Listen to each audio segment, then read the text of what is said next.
길로 함께 가자. 모두의 자유가 숨쉬는 곳, 진정한 사랑이 꽃피는 곳, 오직 유일한 길 대신 예수 안에서 건강한 가정, 거룩한 나라 함께 이뤄가자. 갈라디아 3장 23절부터 29절까지 말씀 읽어요. 믿음이 오기 전에 우리는 율법 아래에 매인 바 되고 계시될 믿음의 때까지 갇혔느니라. 이같이 율법이 우리를 그리스도께로 인도하는 초등교사가 되어 우리로 하여금 믿음으로 말미암아 의롭다함을 얻게 하려 함이라. 믿음이 온 후로는 우리가 초등교사 아래에 있지 아니하도다. 너희가 다 믿음으로 말미암아 그리스도 예수 안에서 하나님의 아들이 되었으니 누구든지 그리스도와 합하기 위하여 침례를 받은 자는 그리스도로 옷 입었느니라. 너희는 유대인이나 헬라인이나 종이나 자유인이나 남자나 여자나 다 그리스도 예수 안에서 하나이니라. 너희가 그리스도의 것이면 또 아브라함의 자손이요 약속대로 유업을 이을 자니라. 아멘. 갈라디아 3장 우리 23절부터 29절까지의 말씀, 24절에 보면 율법이 그리스도에게 인도하는 몽학선생, 그러니까 옛날 성경에는 몽학선생이라 되어 있고 지금 여기 성경에는 초등교사다 이렇게 되어 있습니다. 그러니까 율법 자체가 나쁜 것이 아니라 우리를 그리스도에게 인도하는 선생님이라는 얘기예요. 그 율법이. 갈라디아 3장을 우리 봤으니까 3장에 19절을 봐봐요. 19절에 그런즉 율법은 뭐냐? 율법은 뭐냐? 범법함으로 더하여진 것이라 천사들을 통하여 한 중보자의 손으로 베푸신 것인데 약속하신 자손이 오시기까지 있을 거다. 율법이라는 건 그리스도가 약속하신 그 자손이, 그 씨가 너희에게 들어올 때까지 필요한 게 율법이라는 거예요. 여러분 안에 그리스도라는 씨가 들어오면 율법이 이제 완성된 거고요. 그것이 이제 그리스도의 씨가 아직 안 오면 율법이 절대적이라는 얘기예요. 그 전에는. 그러니까 계속 율법을 받아야 된다는 거죠. 왜냐하면 그 씨가 들어올 때까지는, 씨가 들어오면 그다음부터는 율법이라는 것이 완성이 된 거지, 율법을 사라지게 하는 게 아니라고. 이게 완성이 돼서 예수가 이걸 완성시켜서 내 속에서 하나, 완성이 됐단 말이에요. 하나가 되었다. 이런 의미예요. 12절에 보면, 3장 12절에 보면 율법은 믿음에서 난 것이 아니죠. 왜냐하면 예수님 오시기 전에 있는 거니까. 예수님 오시기 전에 있는 거니까 믿음은 율법에 의한 것이 아니고 율법을 행하는 자는 그 가운데서 살리라. 그러니까 율법을 행하려면 율법 안에서 살아야 되는 거예요. 근데 예수님이 오시고 나면 예수님 안에 살아야 되겠죠. 그럼 예수님 안에 산다는 게 뭐야? 율법으로 사는 거예요? 믿음으로 사는 거예요? 믿음으로 살아야 되는 거지. 믿음으로 사는 사람은 율법이 지나간 거죠. 끝난 거지. 근데 율법 안에서 너희가 만약에 율법에서 그대로 살려고 그런다면 그럼 아직 믿음이 안 온 거고, 그러면 율법 안에 사는 사람은 계속 율법 안에서만 살아야 된다는 것을 얘기하는 거죠. 그렇죠? 율법과 믿음에 대한 이야기를 지금 잘 설명해 주고 있는 내용들이죠. 히브리서 10장 1절에 보면 이렇게 되어 있어요. 히브리서 10장 1절에 보면 율법은 장차 올 좋은 일의 그림자일 뿐이요 참 형상이 아니므로 해마다 늘 드리는 같은 제사로는 나아오는 자들을 언제나 온전하게 할 수 없느니라. 왜? 이건 좋은 일이 오기 전에 그림자란 말이에요. 그림자는 완전한 게 아닌 거죠. 그래서 그것으로는 온전하게 할 수가 없다. 그러니까 완전케 할 수가 없다. 온전하게 만들 수가 없다는 거죠. 왜냐하면 그림자니까 실체가 와야 온전해지죠. 실체가 와야 완전해지게 만든다는 얘기입니다. 자, 고린도전서 15장 56절을 봐봐요. 56절. 사망에 쏘는 것은 죄요. 사망은 쏘는 게 죄라는 거야. 그리고 죄의 권능이 뭐예요? 율법이래요. 그러니까 죄를 죄되게 만드는 그것을 재판할 수 있는 능력, 그 권능을 가진 게 뭐냐? 이게 율법이라는 거예요. 그러니까 율법과 은혜, 요거를 잘 구분해내지 않으면 성경을 이해하지 못한다 그랬죠. 성경을 이해해야지 우리가 성경을 보는 거. 성경은 평생 동안 우리가 배워야 할 일이고, 성경은 평생 읽어야 되는 일이고, 성경은 평생 들어야 할 일인데, 이건 이 말씀을 우리가 이해를 못하면 이게 뭐 성경이 다 어떻게, 성경은 전체가 다 그런 식으로 되어 있는데 이걸 이해 못하면 어떻게 하나 이거예요. 자, 그래서 로마서 5장도 한번 읽어봐요. 로마서 5장 20절 말씀. 로마서 5장 20절 말씀. 율법이 들어온 것은 범죄를 더하게 하려 함이라. 그러나 죄가 더한 곳에 은혜가 더욱 넘쳤나니. 율법으로 죄를 막 드러나게 해서 죄를 발견하도록 하는 거예요. 그러면 은혜가 필요하잖아. 그럼 더 많이 죄가 발견될수록 은혜를 더 구하게 되겠죠. 그런 거예요. 13절에 로마서 5장 13절 보면 죄가 율법 있기 전에도 세상에 있었으나 율법이 없었을 때는 죄를 죄로 여기지 아니했다는 거예요. 죄가 있었는데 율법이 안 오니까 율법이 죄를 정하기 전에는 죄를 죄로 여기지 않은 거죠. 무법한 거지. 무법한 시대에 그냥 사는 거죠. 그런데 율법이 옴으로써, 율법은 누구에게 온 거냐면 하나님의 백성들에게 온 거예요. 잘 생각해봐요. 애굽에서 율법이 왔어요? 광야에서 율법이 왔어요? 광야에서 율법이 왔지. 그러면 애굽에서 탈출시켜서 구원해가지고 유월절 어린 양의 피로 구원해서 광야로 데리고 나온 사람들이 그 사람들에게 법을 준 거죠. 애굽에서는 무법한 시대란 말이야. 법이 없었어요. 그런데 광야로 데리고 나와서 드디어 자기 백성이라고 인정하는 자들에게 법을 주기 시작했단 말이에요. 그게 율법이에요. 그러니까 율법이라고 하는 건 나쁜 게 아닌 거야. 하나님 자기 백성에게 주신 법이에요. 한마디로 하나님의 울타리인 거죠. 하나님의 울타리를 쳐버린 거죠. 그 안에서 있으라고. 그 율법 안에서, 너희가 이 울타리 안에서 그 안에 꼴을 먹어야 돼. 꼴이 이제 풀이에요. 풀. 이런 풀을 양들이 먹는 풀이에요. 그거 이제 지금 우리도 말하면 만나, 하나님의 생명의 빵. 그게 우리에게는 말씀이란 말이에요. 울타리 안에 있는, 울타리가 뭐라고요? 하나님의 울타리를, 율법을 주심으로써 그 율법 안에 말씀을 심어놨다는 거죠. 그 말씀을 우리가 먹고 자유하게 하도록, 그 진리의 말씀을 먹고 자유하게 하도록 울타리를 쳐놓은 거예요. 이렇게.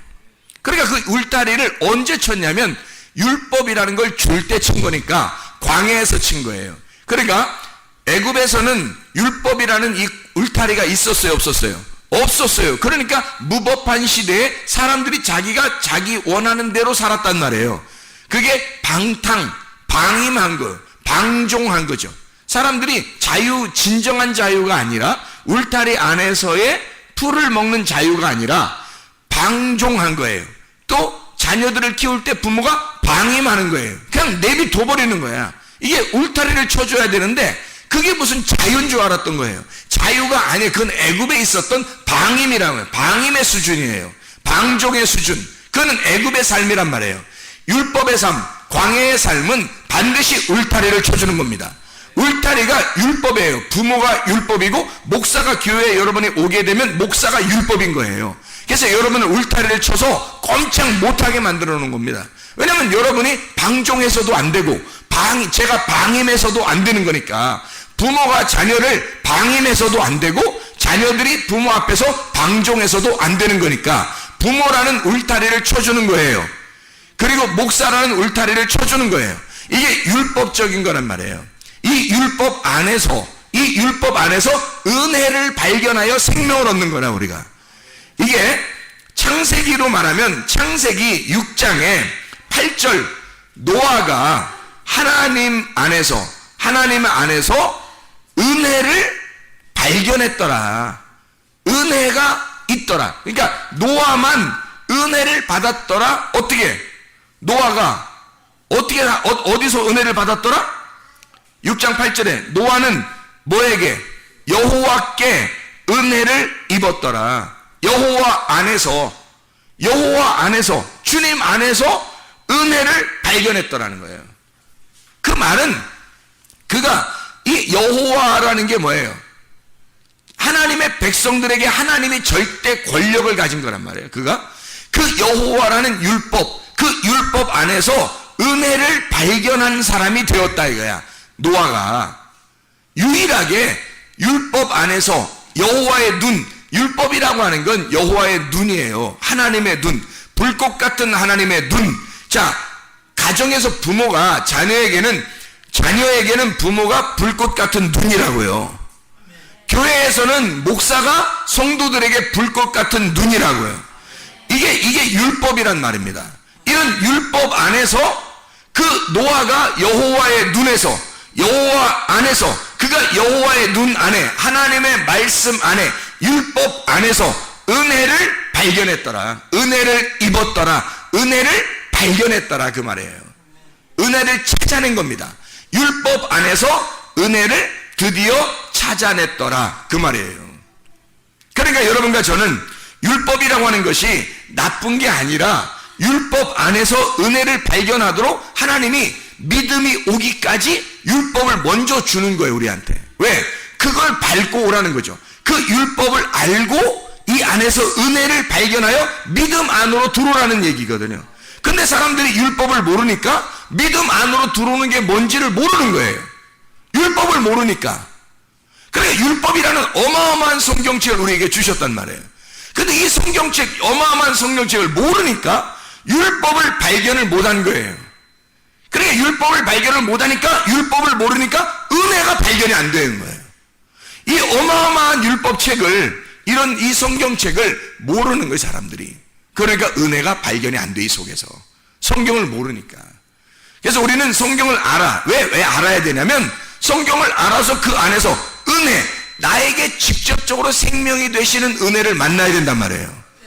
그래서 율법이 필요한 거예요 여러분에게. 이 교회당이 왜 필요한 거냐면 틈만 나면 교회당에 와서 아침 저녁 우리가 말씀을 나누고 기도하는 이유가 이 율법 안에서 내가 은혜를 발견해야 된다는 거죠. 그래야 내가 생명을 얻으니까, 내가 그 은혜를 받아야 노아 홍수같이 그런 어마어마한 멸망이 와도 내가 그리스도의 구원을 받을 수가 있으니까, 그의 심판이 올 때에 나를 구원하는 것이 내게 올 거니까. 그거예요 바로 주님의 은혜가. 자, 성경이라고 하는 건, 율법이라고 하는 게요 굉장히 필요한 건데, 왜 필요하냐면 율법이라고 하는 건 성경에서 율법과 은혜 이렇게 말하죠. 율법과 은혜. 그러면 율법이 왜 굉장히 필요하냐면요, 은혜는 뭐를 설명하려고 하는 거냐면 옷을 입혀주는 걸 은혜라 그래요. 옷 입혀주는 거. 그러면 율법은 뭐겠어?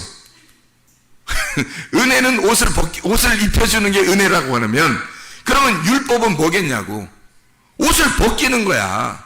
옷을 벗기고 은혜로 옷을 입혀주는 거예요. 그래서 그리스도가 우리를 옷을 벗긴다는 말이 없는 거야. 그리스도가 오면 항상 우리를 빛의 갑옷을 입혀준다. 전신갑주를 입어라. 너희가 세마포를 입을 것이다. 항상 그리스도가 오면 우리를 입혀준다는 말이 나오는 거예요. 그런데 구약에서는 그렇지 않아요. 구약에서는 옷을 벗겨버린다고. 그게 창세기에서 누가 옷이 벗겨졌죠? 창세기에서 아담과 하와가 원래 옷이 벗겨 있었어요. 그런데 부끄러운 줄 몰랐어. 뭘 먹고서 부끄러운 줄 알았어요? 선악과 먹고서 부끄러운 줄 알았어요. 그러니까 우리는 에휴 저 사람들이 선악과 먹었으니까 부끄러워서, 아이고 선악과 먹으니까 죄인이야.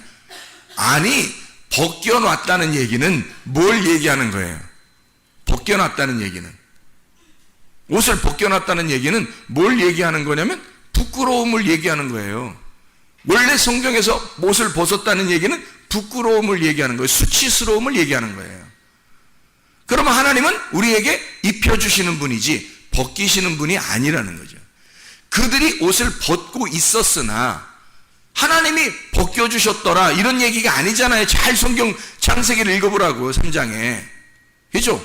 그 사람들이 옷을 창세기 2장하고 3장에 이 사람들의 하나님이 이 사람들의 옷을 벗겨놓았더라 이런 말이 있어요? 잘 생각해요. 창세기 2장 제가 읽어볼게요. 25절에 아담과 그의 아내 두 사람이 벌거벗었으나 부끄러워하지 아니하니라 이렇게 돼 있어요. 하나님이 옷을 벗겨줬더라는 얘기가 아니야. 이게 잘 생각해봐요. 하나님이 아담과 하와 두 사람의 옷을 벗겼더라 이렇게 말 안 했잖아요. 그렇죠? 옷을 벗었다는 말이 여기 지금 처음 나오는 거거든요. 옷을 벗었다는 말이 여기 지금 처음 나와요. 창세기 2장 25절에 처음 나와요. 그 부끄러움을, 옷을 벗은 부끄러움을 창세기 3장에서 설명하려고 한 거예요. 창세기 3장에서 그거를 네가 옷을 벗고 있는 건 부끄러운 일이다라는 걸 알려주는 게 3장인 거죠. 그렇죠? 그리고 나서 가죽 옷을 입혀주는 것도 3장이에요. 그러니까 옷을 벗기는 것이 죄를 드러내는 거고요. 죄인이라는 걸 드러내는 거예요. 벌거벗었다. 이게 죄를 드러내는 거란 말이에요. 하나님 안에 있어야 되는데 하나님에게서 우리가 벗어났단 말이야. 벗어나서 만들어졌으니까 이건 벗은 거지. 옷을 벗은 거지. 그래서 죄인이라는 걸 설명하는 거야. 이건 넌 부끄러운 거야. 앞으로 옷을 입어야 되는 거다. 이걸 얘기해 주려고 하는 거죠. 성경이 그런 얘기죠. 그죠? 그래서 하나님이 내가 너를 옷을 입혀줄게 해서 가죽 옷을 입혀주는 거예요. 그리고 그것으로 끝나는 게 아니라 이게 가죽 옷이 율법의 옷이라고 했잖아요. 율법으로 오신 주님이 가죽을 벗기셔서 자기의 죽음으로 이것을 덮여주는 거예요. 그리고 우리에게는 뭘 입혀준다고요? 요한계시록에는 세마포 옷을 입혀준다고요. 그러니까 신부의 옷을 입혀준다는 거지. 아니 설마 가죽 옷 입고서 결혼하라고 하겠어? 타지 않냐 우리가? 응? 이렇게 가죽 옷을 입고서 이렇게 등장해서 결혼식 하도록 하겠냐고. 아니란 말이에요. 가죽 옷을 입히는 것은 어느 날 새로운 옷을, 이 가죽 옷이 바뀌는 거예요. 그러니까 율법이라는 옷에서 은혜의 옷으로 바뀌어버리는 거지. 그게 세마포 옷이란 말이에요. 우리가 하늘나라 갈 때는, 또 주님을 만날 때는 주의 십자가의 죽으심으로 이 옷마저 바뀌어버리는 거예요. 가죽 옷이, 율법의 옷이 바뀌어버려서 은혜의 옷으로 바뀌어버리는 거죠. 그러니까 율법은 우리를 벗겨버리는 거고요. 은혜는 우리를 입혀주는 거란 말이에요. 이해가 되시죠? 그래서 선악과는 우리를 죄를 깨닫게 해서, 율법은 우리를 죄를 깨닫게 해서 옷을 벗기는 일을 해요. 그리고 생명나무, 은혜는 주님이 우리를 옷을 입혀주는 역할을 하신단 말이에요. 이게 성경이라고.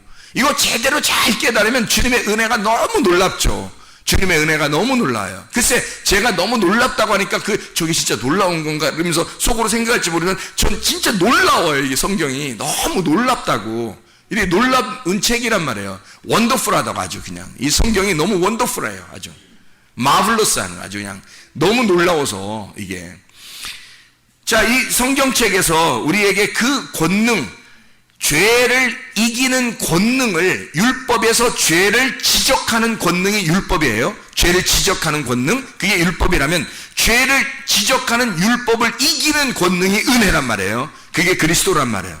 그걸 우리에게 설명해 주고 있는 장면들이라. 그래서 벗기고 그리고 다시 입힌다라는 말. 이사야 20장을 한번 보면요, 이사야 20장에 이런 말이 있어요. 이사야 20장을 여러분이 보고서 그냥 성경을 보면 그렇게 이해가 안 돼. 그러니까 이사야 20장에 1절부터 6절에 보면 이런 말씀들이 있습니다.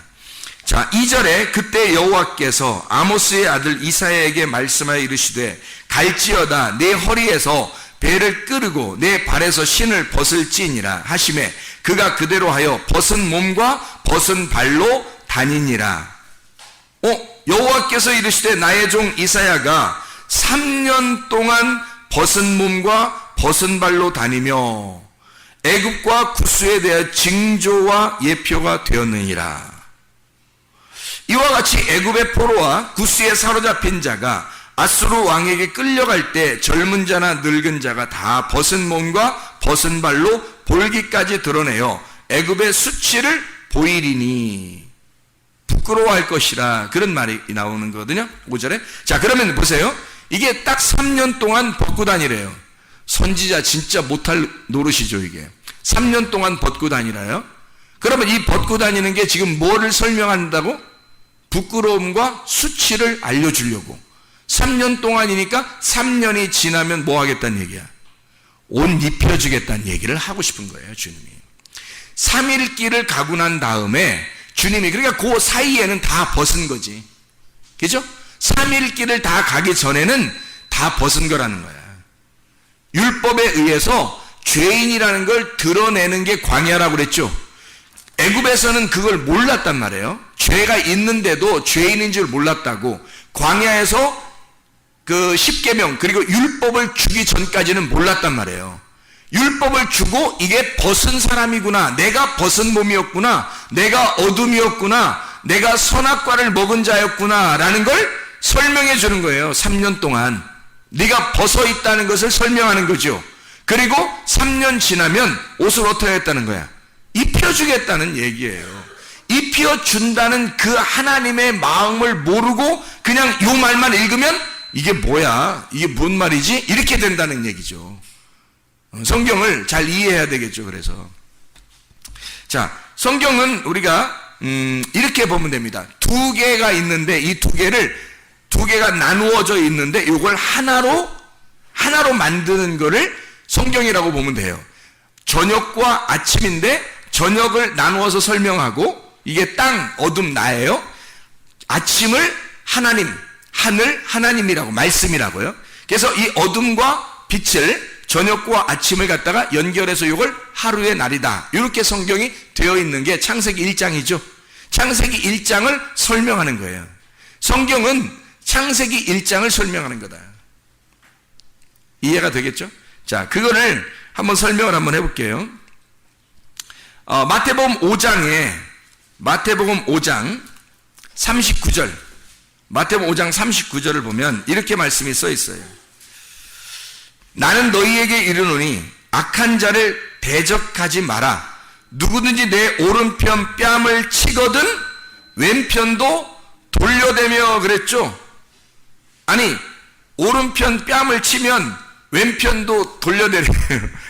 그래서 사람들이 이거를 어떻게 해석을 하고 생각을 해요. 누가 자기 때리면 한쪽도 더 때려, 이렇게 하면서 나는 예수 믿는 사람이야, 나는 다 용서할 수 있어, 그러니까 때려, 나 때렸지? 이쪽도 때려, 이렇게 하거든요. 성경이 그런 말로 써 있을까? 아니겠죠. 써 있을까? 그러면 아니란 얘기를 하려고 한 거지. 그러니까 이렇게 써 있는 게 아닌 거죠. 자, 보세요. 오른편 뺨을 치거든 할 때 그 오른편 뺨이 이쪽이, 여러분이 볼 때 이쪽이 저기죠. 오른편 뺨을 칠 때 뭘로 때려요? 오른편 뺨을 치려면 뭘로 쳐야 되냐고, 이쪽에서. 왼손으로 쳐야지 오른편 뺨을 치지. 생각해봐요. 또 이렇게 또 거꾸로 이렇게 또 친다고 한다, 또 이렇게. 예? 아니, 오른편 뺨을 치려면 내가 여기 여러분을 오른편 뺨을 치려면 어떻게 해야 되냐고. 여러분이 나를 오른편 뺨 치려면 어떻게 해야 돼? 여기 오른편 뺨 치려면 여기 왼손으로 쳐야지. 오른편 뺨을 이렇게 거꾸로 해서 이렇게 손으로 이렇게 등어리로 손등으로 치냐고. 오른편 뺨을 치려면 왼손으로 쳐야 된단 말이야. 그리고 이러면 오른편 뺨을 쳤으니까 왼쪽도 돌려대야 돼, 안 돌려야 돼? 돌려대는 거야. 돌려대면 이쪽에서 왼편을 돌려대면 왼편은 무슨 손으로 쳐야 돼? 오른손으로 또 딱 쳐야 된다고. 그러면 잘 생각해봐요. 먼저는 무슨 손으로 쳤다고? 왼손으로 오른편 뺨을 쳤다고. 그러면 두 번째는 무슨 손으로 치라고? 오른손으로 왼편을 치란 얘기예요. 자, 여러분, 오른편 뺨을 맞은 거를 자꾸 생각하지 말라고. 여러분, 괜히 그 응어리 지고 괜히 여기서 뒷글 있고 그렇게 하지 말라고.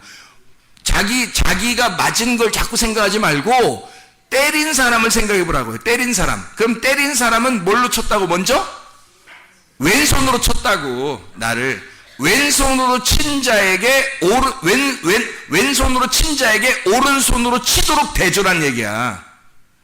왼손으로 나를 치면 오른손으로 다시 나를 치도록 대조란 얘기잖아. 무슨 말인지 알겠어요? 그러면 왼손과 오른손을 설명하려고 한 거지.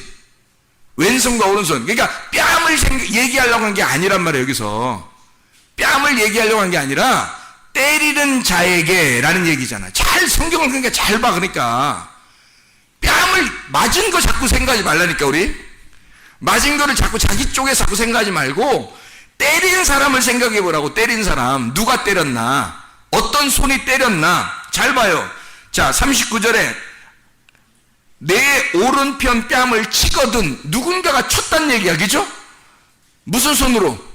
왼손으로 쳤단 얘기지. 왼손으로 너를 치면 내 왼편도 돌려대서 또 맞으란 얘기야. 그러면 또 무슨 손으로 맞으란 얘기야? 오른손으로 맞으란 얘기지.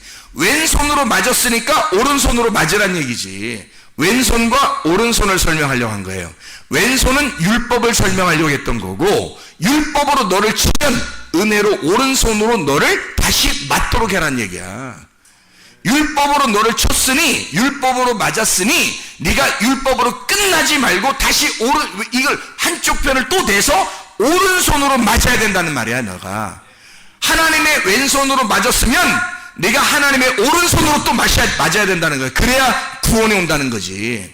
네가 왼손으로 너를 옷을 확 벗겨버렸으면 오른손으로 너의 옷을 입혀줘야 된다는 걸 얘기하는 거죠. 이해가 되겠습니까?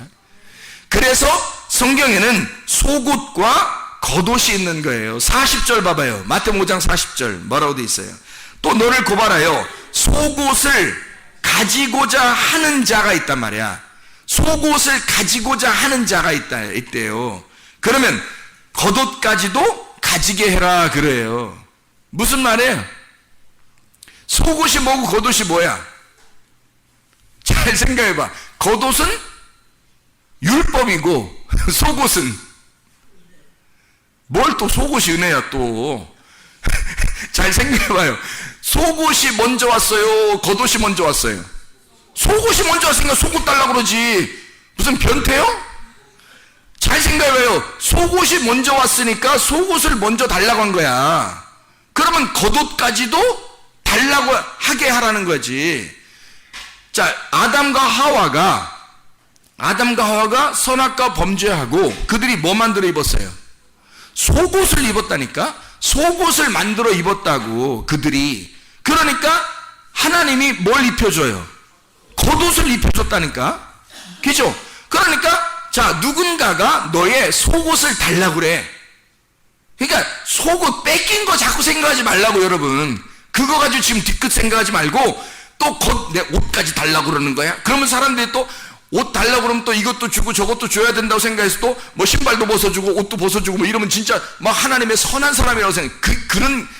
그런 게 문제가 아니라 여기서는 자, 네가 선악과 먹고 속옷 입었는데 그 속옷을 달라고 해 누가. 그러면 하나님께서 입혀주신 겉옷이 있어. 그것도 줘라 이거야. 그것도. 왜? 그걸 줘야 세마포 옷을 입혀주지. 잘 생각해봐요. 속옷이 있었죠. 그 다음에 겉옷으로 가죽옷을 입혀줬죠. 그 다음에 그것 둘 다 줘버리면 하나님께서 어떻게 세마포 옷을 입혀주는 거지. 우리에게 영적인 옷을, 진리의 옷을 입혀주는 거지. 은혜로.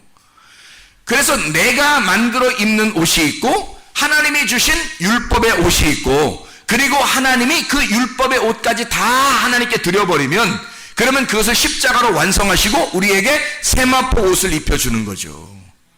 그러니까 우리를 벗겨놓고 다시 입혀주시는 하나님, 이거를 설명하려고 했던 거란 말이에요. 그러니까 내가 뺏긴 거, 뭐 나 뺨 때렸어? 그럼 이쪽 뼈 때려봐, 이런 의미가 아니라 왼손으로 때렸으니 오른손으로 맞아야 된다는 거야. 그리고 속옷을 달라고 했으니 겉옷도 빨리 줘야 그 다음에 하나님의 옷이 입혀진다는 거죠. 이해가 돼요? 아주 간단한 얘기입니다. 아주 간단한 얘기인데 우리가 이걸 그냥 보면 이해가 안 되고 뭐 헷갈려요. 이게 이상한 얘기 같으니까 이게 헷갈린다고. 간단한 얘기인데, 그래서 이 율법과 은혜라는 것만 제대로 깨달으면요 이 성경이 풀린다는 거죠. 왜? 성경은 그렇게 이루어져 있으니까. 그것을 모르고 성경을 보니까 사람들이 이해가 안 되는 거지. 자, 이해가 되겠죠? 무슨 말인가? 그래서 하나님은 우리에게 왼손과 오른손을 설명합니다. 예수님이 부활하시고 난 다음에 하나님의 어디 편에 계시죠? 우편에 계십니다. 왜 우편에 계시다 그래요? 하나님은 뭐 영인데, 하나님이 영이고 예수님도 부활하시면 영인데 그 영적 존재들이 뭐 오른편에 앉아있고 왼편에 앉아있고 뭐 앞에 앉아있고 뒤에 앉아있고 막 이런가요? 그럴 수 없다는 말이에요. 오른편이라고 하는 얘기는 왼편에 있었다는 걸 설명하는 거죠. 내가 왼편에 갔을 때 죽었다는 거예요. 오른편에는 부활해서 가는 거죠.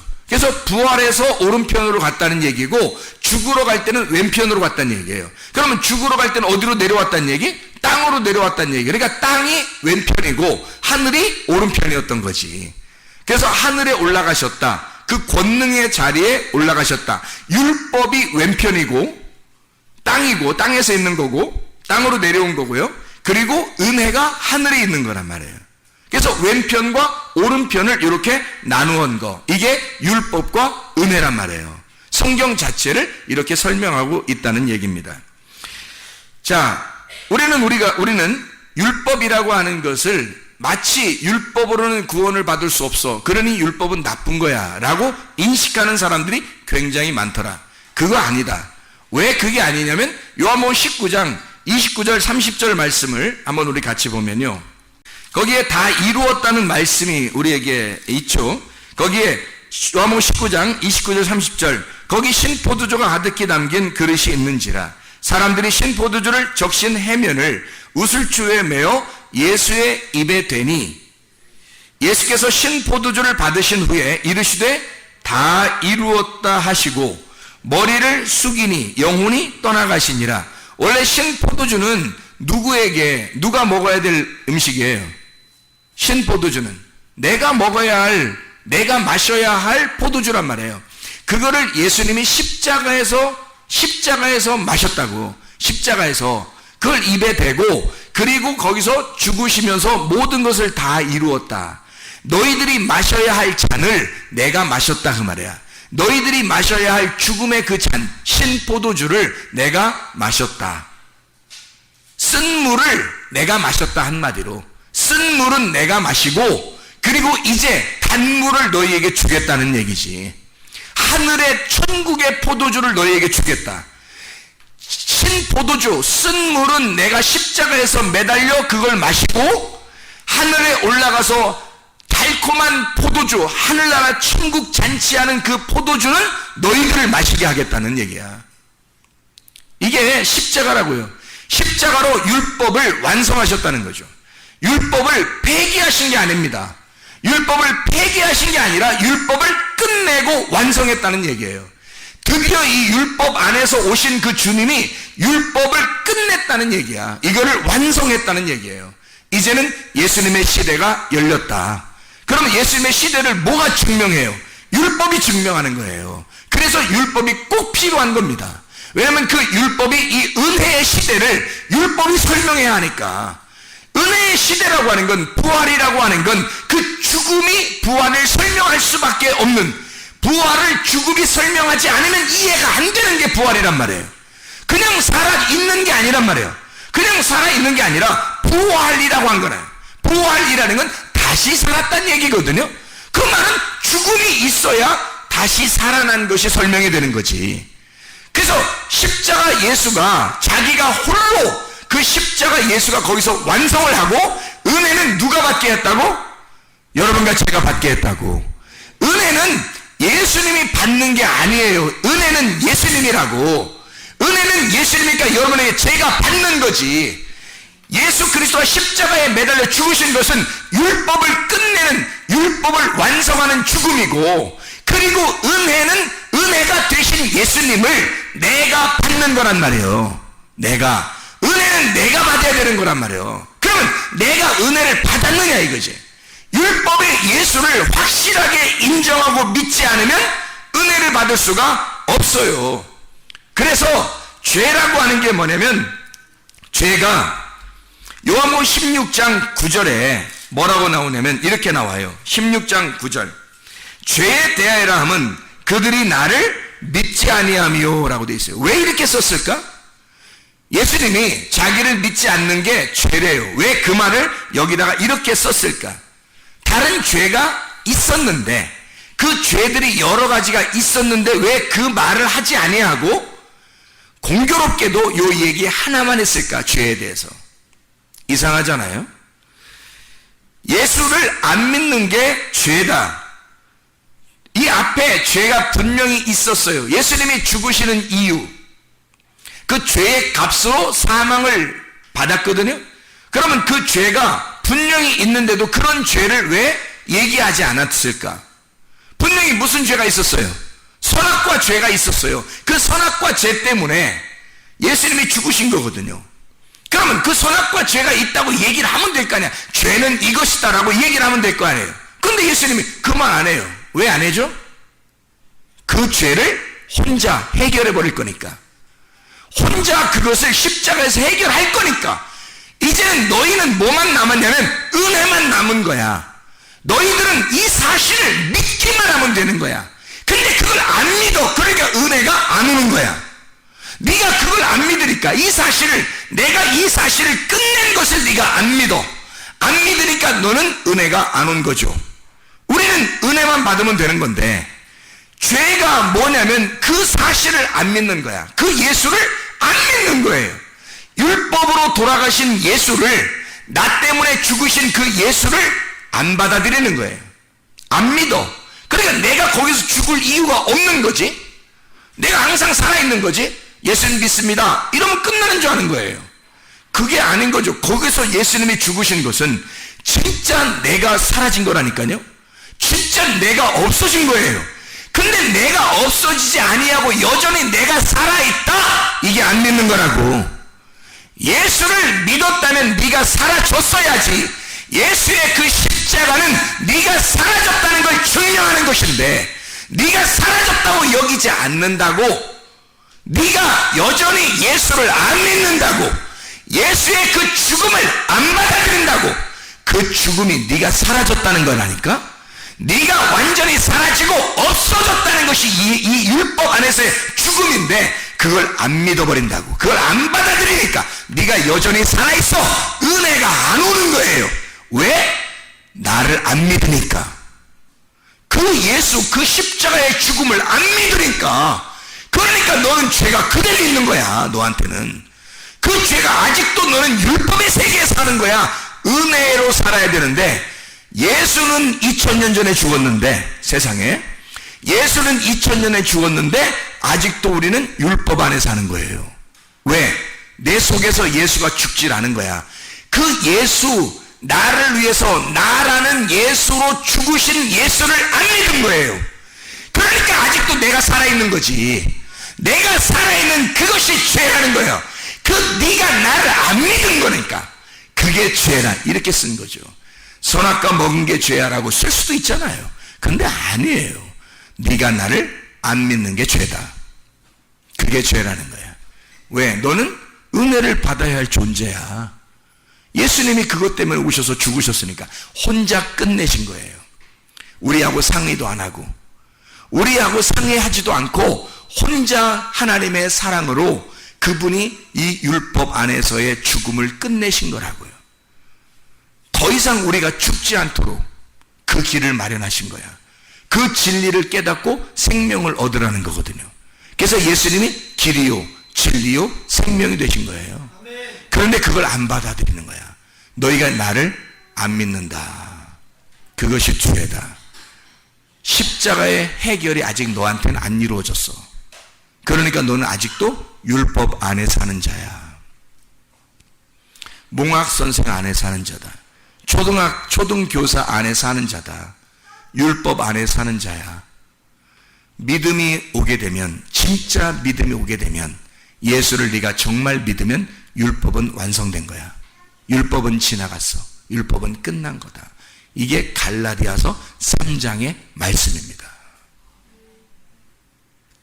진실로 예수 안에서, 율법 안에서의 은혜를 발견한 노아처럼 하나님 안에서의 그 은혜를 발견하는 주의 사람들이 되시기를 바랍니다. 요한복음 20장 1절 하나만 읽고 마치도록 하겠습니다. 요한복음 20장 1절 말씀. 자, 뭐라고 써있냐면, 안식 후 첫날 일찍 아직 어두울 때에 막달라 마리아가 무덤에 와서 돌이 무덤에서 옮겨진 것을 보고, 돌을 옮겨진 것을 보고, 옮겨졌다, 이게 아이로라는 단어입니다. 이 아이로라고 하는 단어는 들어 올려졌다, 뭐 누군가가 취하여 갔다, 뭔가 이 돌이 제거가 됐다, 이 말이거든요. 이 말은 아이로라는 그 단어 자체가 죄를 용서했다, 죄 속죄, 죄를 속했다, 죄를 용서했다. 죄가 넘어갔다. 요 이야기를 하는 거예요. 그러면 보세요. 잘 생각해요. 죄 용서라고 하는 것은 육신이 죽어서 무덤 안으로 들어갔다가 거기서 부활하여 나오는 것을, 육신이 죽어서 무덤 안으로 들어갔다가 나오는 것을 죄 용서라 그렇게 말하는 거예요. 죄 용서라 그렇게 말하는 거는, 그렇죠? 돌을 옮겨놨다. 자, 돌을 옮겨놨다. 잘 생각해봐요. 그러면 여러분 보세요. 자, 무덤이 있어요. 돌 문으로 이렇게 닫혀놨거든요. 근데 돌 문이 열린 거거든요. 자, 그러면 이것을 여러분은 돌문이 닫혔구나, 그 다음에 돌문이 열렸구나, 이렇게 생각하잖아요. 그럼 이거를 조금 더 생각을 한 번 더 해보자고요. 한 번만 더 생각해보자고. 제발 한 번만 더 생각해봅시다. 돌문이 닫혔다는 것은, 이렇게 닫아놨다는 것은 돌문이 원래 어떻게 되어 있었다는 걸 얘기하는 거예요. 돌문이 원래는 열려 있었던 거죠. 돌문이 원래는 열려 있었어요. 그렇죠? 그런데 거기다가 시체를 집어넣었을 때 돌문을 닫은 거예요. 그렇죠? 원래는 이게 돌문이 열려 있었다고요. 돌문이 원래 열려 있었는데 시체를 넣고 돌문을 닫아놨단 말입니다.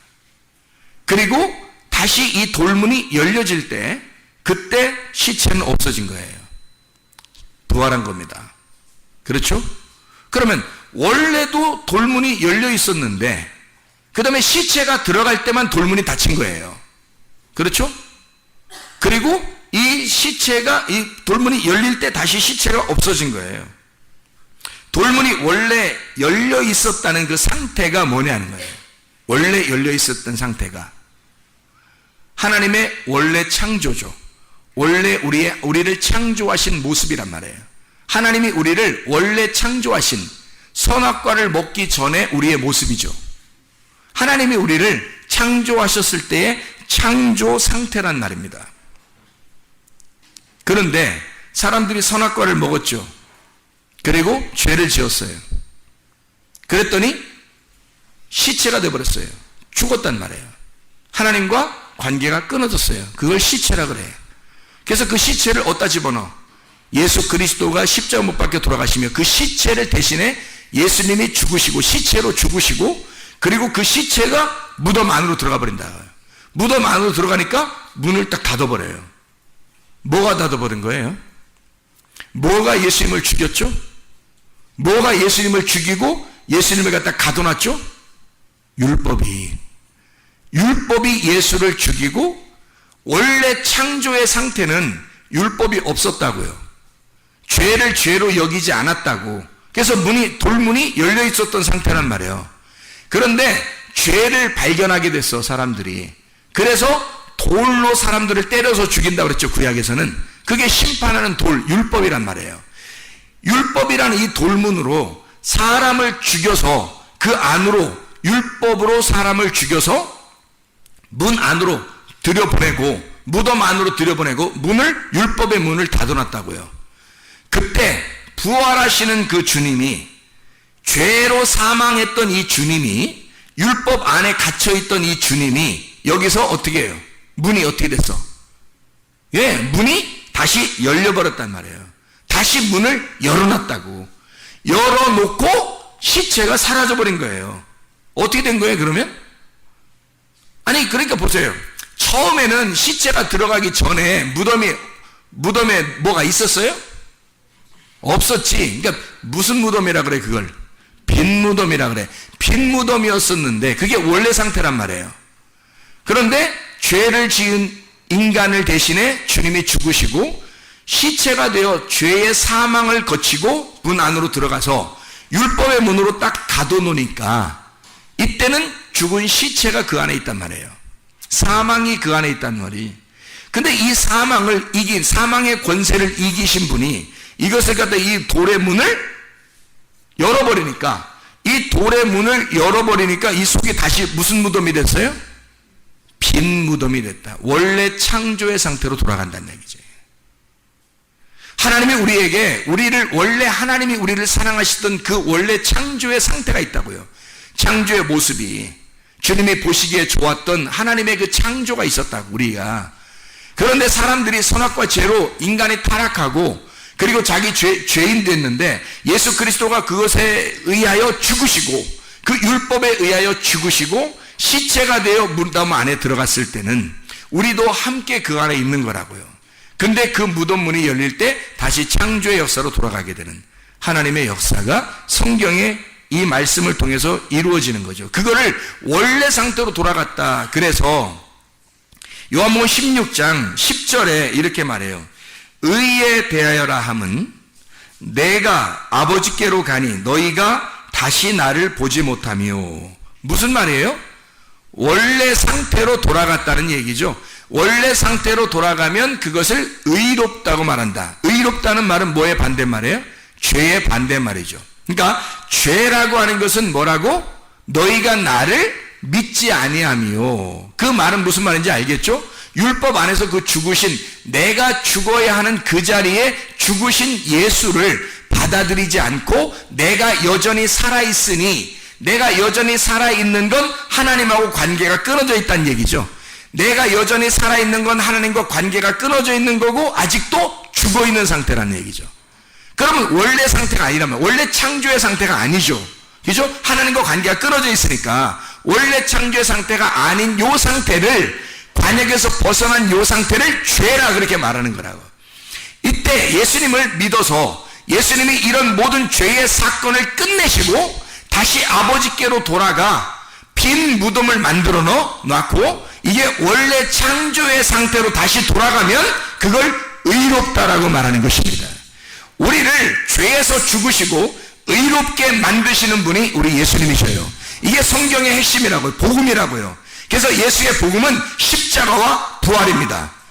예수의 죽음을 통하여 우리의 모든 죄값을 치르시고 그리고 다 이루었다. 율법 안에서 모든 것을 완성하고 이제는 너희에게 은혜를 주고 싶다는 거야. 빈 무덤을 선사하고 싶다는 거야. 너희에게 원래 창조의 질서로 다시 돌아가게 하고 싶다는 거야. 하나님의 원래 그 사랑의 품 안으로 돌아가게 하고 싶다는 거예요. 그것을 받아들이라는 것입니다. 기도하겠습니다.